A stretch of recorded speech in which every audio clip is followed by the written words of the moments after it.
Oh my God, I can't believe it. At least it's not me in that car, you know? I can't believe it. I'm for sure. Got it. Oh my God. It's kind of a time to not really know what to do, so. I don't know what happened. At random, too. Why? I don't get it. I don't have any answer. How old is Brian? He's 19. He's 19. What's going on, man? How much? Cooperate. I am going to cooperate. Okay, so parents have some concerns of some stuff they may have found in your room?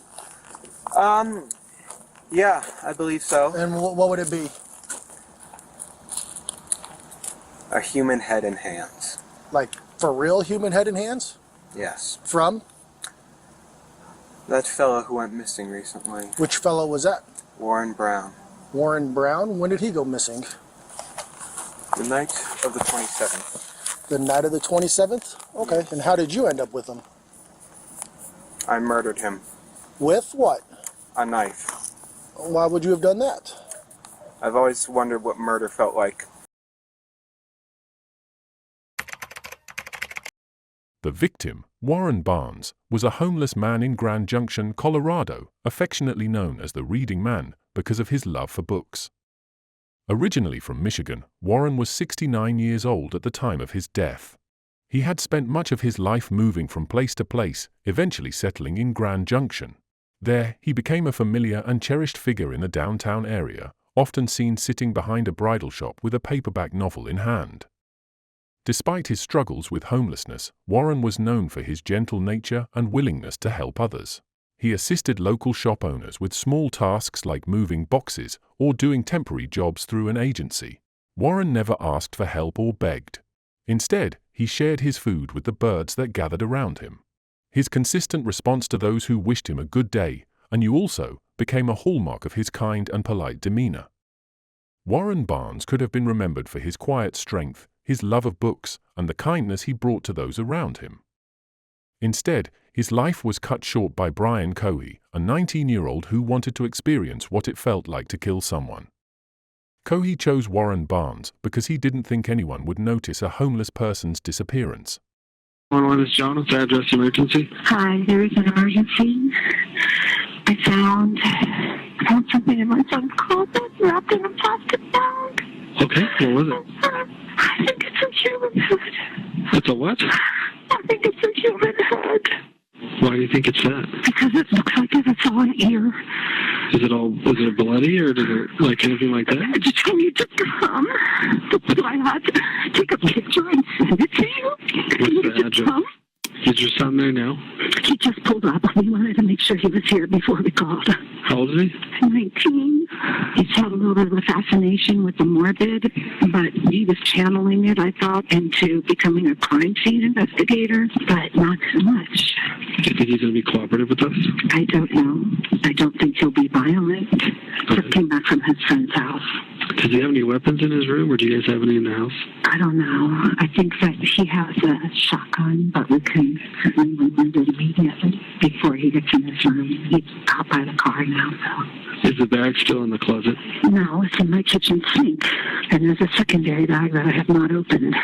The killer, Brian Cohee, was caught soon after that and taken to the interrogation room to face the detectives.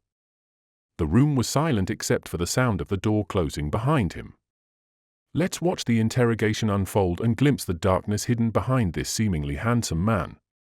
How did you get here? I murdered someone. Okay. But how did you get to my office? Well, the police drove here from my mom's house. Okay. You said you murdered someone. I did. Did you know the person? No. No? No. I was driving one night. I was in a, shall we say, bad state of mind. Okay. I saw a strange shape by the railway tracks, so I investigated, and it revealed to be a homeless person sleeping. Well, I presumed homeless, because he was there. Okay. So, I stabbed him to death. Okay. Then decapitated his head and hands and arms. Okay. I then took the head and put it in my car trunk along with the hands in bags, plastic Ziploc bags. I took it back to my house, cleaned off the knife, tried to hide the head and hands, removed the trash in my car that was stained in blood. And then I tried sleeping. However, I was quite stupid, shall we say, because I decided that's too much evidence. The body needs to be dumped in the river. So I took the body in the trunk, drove it to the Blue Heron drop-off point, and unsuccessfly dumped the body as I parked too low down the ramp. The ramp is mud and dirt, so unless you have four-wheel drive, you're not getting out. And I was unable to get out, and my car flooded. Let's see, I killed him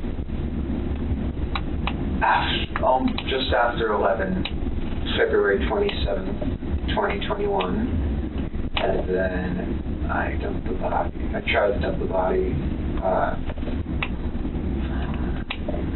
I'm trying to remember the time exactly. It was 1 a.m. Okay. And yeah. So that sounds fascinating. What do you want to know? To start back at the beginning and go slow and tell me as many details as you can remember. So, because I'm already going to jail for this 15 years probably. I have no idea. Because we're at the beginning. It's murder. I'm going to jail for 20 probably. But so I figured, why fight it? Okay. So what's important to me is to learn as much about you and what you did as I can. Well, as many details as you can give me, the better. I drive a 2007 Ford 500. Okay. And I keep a small 18-inch bat in there for self-defense. Okay. And a large kitchen knife in the glove box, both for self-defense. Because I don't really trust anyone, or really any part of this town, so that's why I have both. And let's see, yeah, it was the night of February 27th. It was a full moon, and I figured I could see so well, why not drive out? And I am in a bad state of mind at that time. I have major depressive disorder, so I am not thinking, shall say, positively. Okay. And I'm cruising around for an hour and a half. So I fill up on gas halfway through. And I'm eventually driving underneath the bridge near the sheriff's office. Like how... Can I? Oh, yeah. Go ahead. There's a road underneath, right? Out under the overpass. And I was driving along, and I see a shape here on the railway track. So I'm like, oh, interesting. So I go up, and as I'm looking, I see a large thing wrapped in a canvas. Okay. And I'm like, that's a homeless person. So I grab my knife, I put on 3 layers of gloves, because plastic gloves can betray their users because they're so thin, those vinyl gloves, by imprinting your fingerprints through. So I put on 3 on one hand. I took the knife, I pulled back the canvas, and I stabbed his neck. Okay. He was panicking at first in his old man voice. He was in his 50s. I know why I call him an old man. He was saying, "What are you doing? What are you doing? Why? Ah!" And I just kept on stabbing his neck. It's okay if I do a demonstration. Oh, yeah. This is him. I was straddled on top of him like this.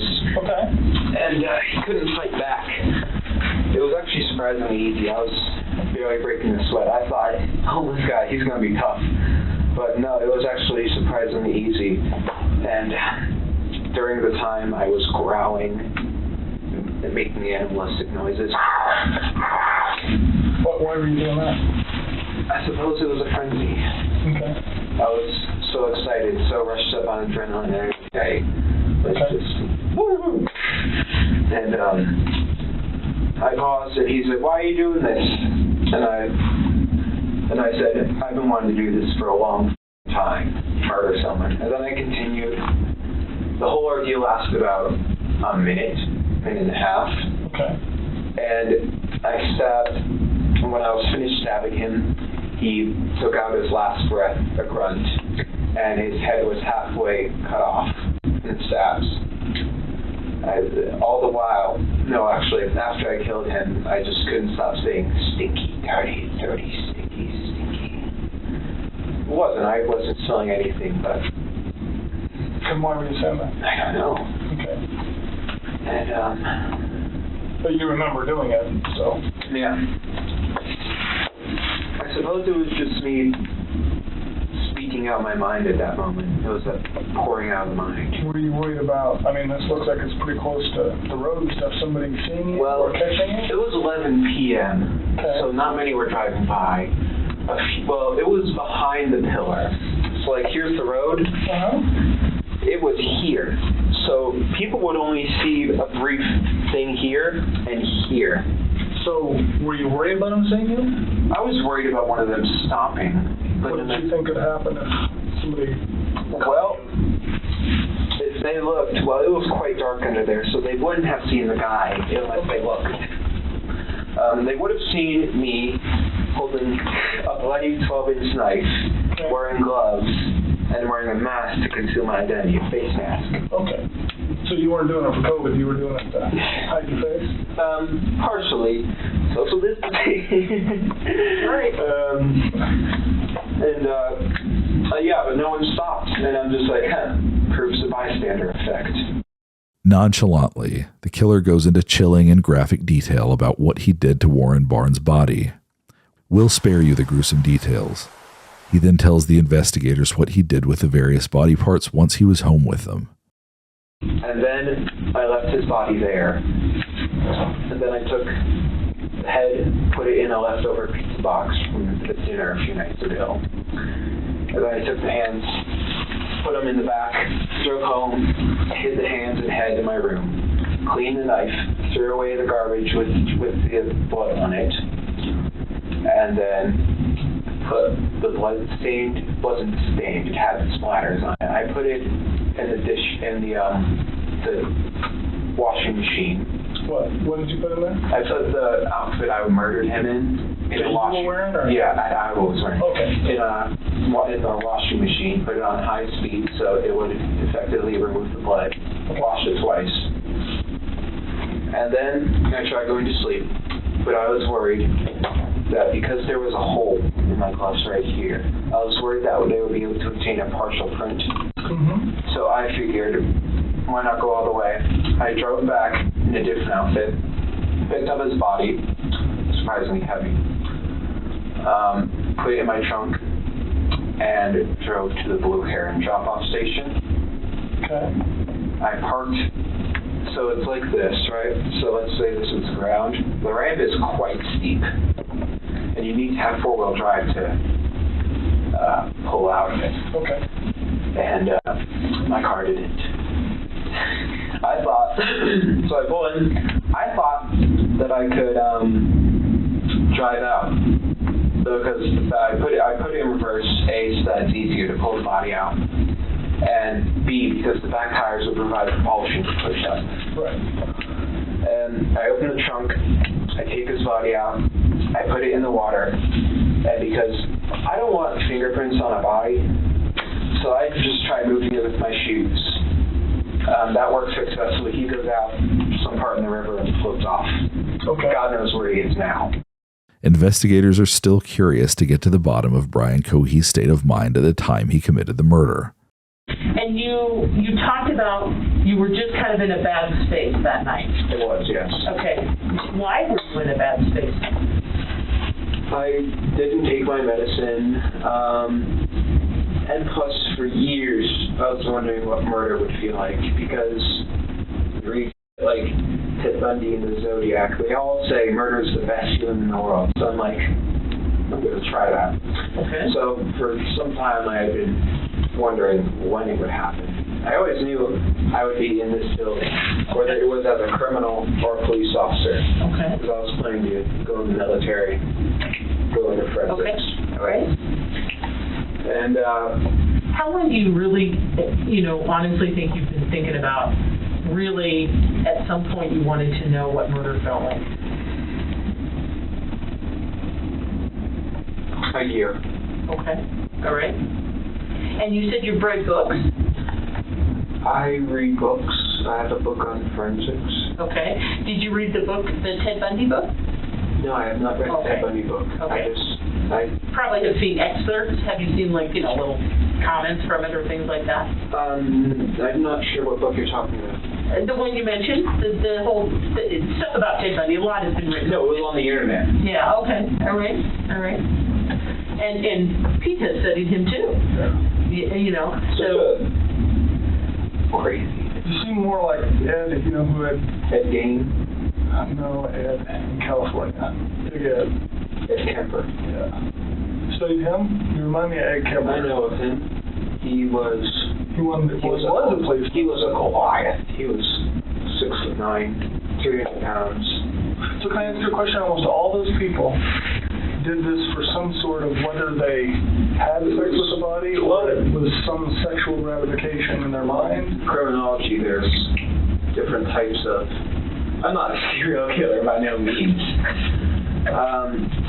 But with serial killers, there's different types of them. There's organized, disorganized, visionary, missionary. I'm just wondering what gets you excited about doing it? Well, I'm not really sexually attracted to it.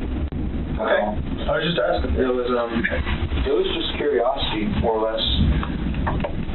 And you said you studied criminology and forensics and all that? Not college study or school study. It's like a passing interest. I understand. But what were you worried about, like leaving evidence behind or being caught? Totally.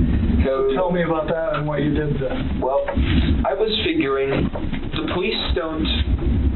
This is not to be taken offense, but police, they don't seem to care as much about high-risk individuals, homeless people, prostitutes, etc. So I was deliberately looking for someone who lived that type of life.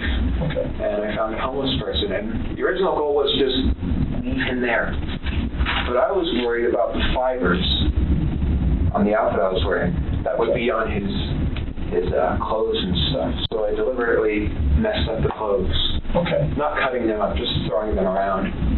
And I was worried about just how long it would take to find him, because it's a somewhat traveled road. Eventually someone with the windows down is going to smell something off. The police have a nose for that type of thing. They're trained to be able to identify the smell of a corpse. So that's where the river idea came from, because a river will wash away a lot of evidence. Rivers are quite tricky. And obviously that was botched. So how long have you been planning or looking for someone to do this with before you found this guy? About a year. About a year? No, 6 months. So have you come close or seen somebody or chickened out or anything in the past? No. I mean, I was looking for a deliberately secluded place like that one. I wouldn't just go up in Clifton and find someone walking down the street and stab them. No, that's too public. Everyone sees that. Well, have you looked like at the homeless places or anything in the past? I have, yes. I would go on night drives often, maybe once every 2 weeks. And I would just peruse the streets. Okay. So before this guy, how close had you come in the past? Not at all. Not at all? You just drive around? Yeah, look, just try and find someone. Anybody interesting No. in your mind thought of a plan? Well, occasionally when you see girls walking down the street, I take a glance at them, because it really is like Ed Kemper, where half of me says, well, I'm quite inept with women. I'm being honest, I'm no Casanova. But half of me says, I want to take that girl home and make her feel nice. And the other half of me, it's just like what Ed said, is I want to see what her head looks like on a stick. And so occasionally when I'm driving down the road, if I see someone that catches my eye, I'll just like... Were you worried about getting caught while you were doing it, or before you did it? I was worried about afterwards. For this past day and a half, including this day, I felt so anxious. Because not only is my car in the river, there's blood on it, there's body parts in my house, my parents like to look through my things occasionally, and when they see blood, And eventually, when they're going to get the news that a body was found in a river, that's very much circumstantial evidence that's pointing to me. So I was very much anxious these past days that I was eventually going to get caught. Okay. What did you think would happen if you got caught? Well, I figured my mother would have confronted me about it, but no, she didn't even say it until the police arrived. I thought the police would handcuff me, but apparently I've been cooperational, so... Detective's line of questioning moves on to the big question. Why now? So what in your life has changed, or what in your mind has changed to make I don't know. Was it like something all of a sudden one day you woke up and thought I'll kill someone, or was it a gradual? It was gradual, I think. Call me weird, but I think everyone has had thoughts of shooting up their school. I didn't though. And then because of that, I suppose I just don't really like people at all. I don't know. So thoughts of shooting up the school to today, what has happened? Well, last year my parents found a kit I had been assembling. It had hammers, shovels, knives, large zip ties, duct tape, saw. That was meant for hurting people. They found it though, and they were ready to call the police until I had convinced them it was via other methods, for other things, like, and it was an ultimatum where if I didn't throw it away, all that, they would call the police, or then I would have been arrested on charges of conspiracy. And what if he hadn't been caught? Would Brian Cohee have killed again? If you had not been caught by your folks, what do you think you would have done next? With the kid? I don't know. No. Let's talk about like today. If you would have been able to get rid of the head, and your folks did not find it. Well, it depends. Okay. Would you guys have been able to solve it if the body was found in the river, the head and hands were missing, and there were no fingerprints or human hair?